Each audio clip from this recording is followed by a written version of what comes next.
کیا جو حاصل تھی، ان تکلیفوں کا ذکر کیا جو نہیں تھی، اس پر شکر ادا کیا. اس کے بعد پھر اللہ تبارک و تعالیٰ کے سے کہا کہ دعا کرو اللہ تعالیٰ یہ تکلیف بھی دور فرما دے اپنے رحمت.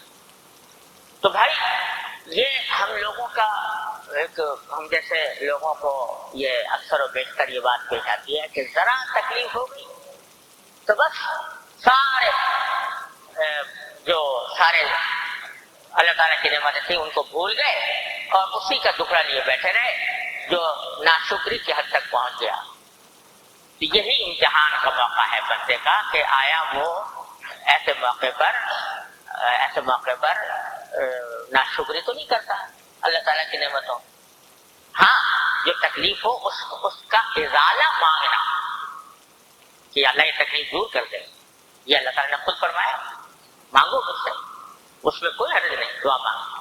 اور یہ دعا مانگنے کے اندر جو ایک طریقہ سکھایا ہے اللہ تبارک حضور اقدس نبی کریم سرور دو عالم صلی اللہ علیہ وسلم نے کہ دعا مانگنے کا طریقہ کیا ہے. فرمایا کہ پہلے دعا مانگو، دعا جب بھی کرو تو پہلے اللہ تعالیٰ کا شکر ادا کرو. الحمدللہ سے شروع کرو دعا. الحمدللہ رب العالمین کہہ کر دعا کو شروع کرو. حمد کا کوئی کلمہ کہہ کر دعا کو شروع کرو. اور پھر دوسرا اس کا جز یہ ہے کہ نبی کریم سرور دو عالم صلی اللہ علیہ وسلم کے اوپر درود بھیجو. الحمدللہ رب العالمین والصلاۃ والسلام علی رسول الکریم وعلی آلہ وصحبہ اجمعین. اس کے بعد دعا مانگو جو مانگنی ہے. یہ جو طریقہ سکھایا کہ پہلے شروع کہاں سے کرو؟ حمد سے کرو. یہ در حقیقت اس میں ایک عظیم سبق یہ ہے کہ کہیں ایسا نہ ہو کہ تمہاری دعا کرنے کا انداز ایسا ہو جو ناشکری پر منتج ہو، جو جس میں ناشکری جس سے جھلک رہی ہو اور اس سے اللہ تبارک و تعالیٰ کی نعمتوں کا انکار ہو یا اللہ تعالیٰ سے گلہ اور شکوہ ہو اور جو رضا بالقضاء کے خلاف ہو، یہ نہ ہو.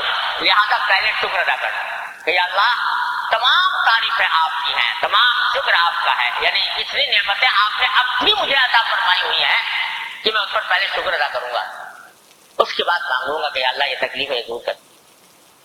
کہنے کے انداز کا فرق، وہی دعا مانگی، وہی اپنی تکلیف کا ذکر کیا، اللہ تعالیٰ سے کیا، کوئی اس کے اوپر اللہ تعالیٰ نے کوئی پابندی عائد نہیں فرمائی، لیکن سلیقے سے کیا، طریقے سے کیا کہ اللہ تبارک و جس سے اللہ تعالیٰ کی ناشکری نہ ہو اللہ تبارک و تعالیٰ کا، کہ انعامات کا پورا استحضار ہو، اس کے ساتھ مانگے اللہ تعالیٰ. تو پھر ایسی دعا کی قبولیت کی بھی زیادہ ممکن ہے. یہ جو بزرگوں نے فرمایا کہ دو چیزوں سے شروع کرو، ایک حمد سے اور ایک نبی کریم سرور دو عالم صلی اللہ علیہ وسلم کے اوپر درود بھیج کر. درود شریف کے بعد پھر دعا مانگو اور خاتمے پر بھی درود شریف بھیجو اور حمد کرو. تو آگے پیچھے دونوں طرف تم نے اللہ تعالیٰ کے شکر کا راستہ پیدا. حضور اقدس صلی اللہ علیہ وسلم پر درود بھیجنا یہ بھی اللہ تعالیٰ کی نعمت کا شکر ہے کہ اس کائنات میں سب سے بڑی نعمت، سب سے بڑا احسان اس امت کے اوپر نبی کریم سرور دو عالم صلی اللہ علیہ وسلم کی نصیب آوری ہے. لہٰذا اس کا شکر اس سے ادا کرو کہ درود بھیجو. اور بزرگوں نے یہ بھی فرمایا کہ درود شریف آگے پیچھے پڑھنے سے دعا کی قبولیت کی امید اس لیے زیادہ ہو جاتی ہے کہ ہر درود سرکار دو عالم صلی اللہ علیہ وسلم تک پہنچایا جاتا ہے اور اس سے لے کے جاتے ہیں.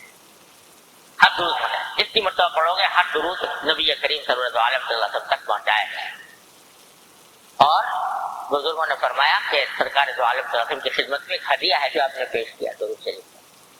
اور حضور صلی اللہ علیہ وسلم کی عادت طیبہ یہ تھی کہ جب کوئی شخص کوئی ہدیہ پیش کرتا تو اس کی مکافات فرماتے، یعنی اسی جیسا کوئی ہدیہ اس کو بھی دیا کرتے.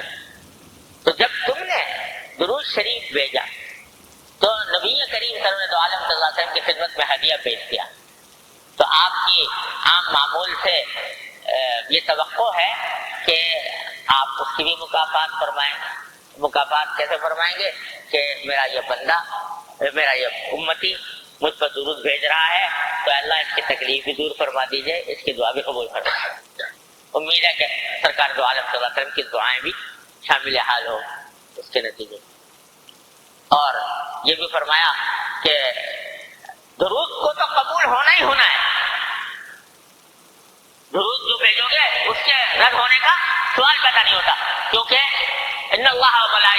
یصلون علی النبی، اللہ تعالیٰ پہلے ہی رحمت بھیج رہے ہیں، لہٰذا جب تم کوئی درود بھیجو گے تو ضرور قبول ہوگا۔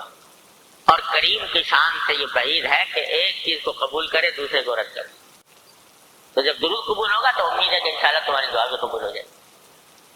غرض یہ کہ یہ جو حمد کی تلقین فرمائی گئی ہے دعا سے پہلے، اس کا ایک بہت بڑا سبق ہے جو ہمیں دیا جا رہا ہے کہ تکلیف کے عالم میں بھی اللہ تعالیٰ کی نعمتوں کو نہ کرو، اللہ تعالیٰ کی نعمتوں کو فراموش نہ کرو کسی بھی حالت میں۔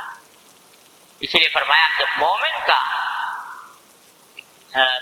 کسی حال کا گھاٹا نہیں ہے، اگر خوشی ملتی ہے شکر ادا کرتا ہے، اس پر ثواب ملتا ہے، تکلیف ہوتی ہے تو صبر کرتا ہے، اور صبر کے معنی یہ ہے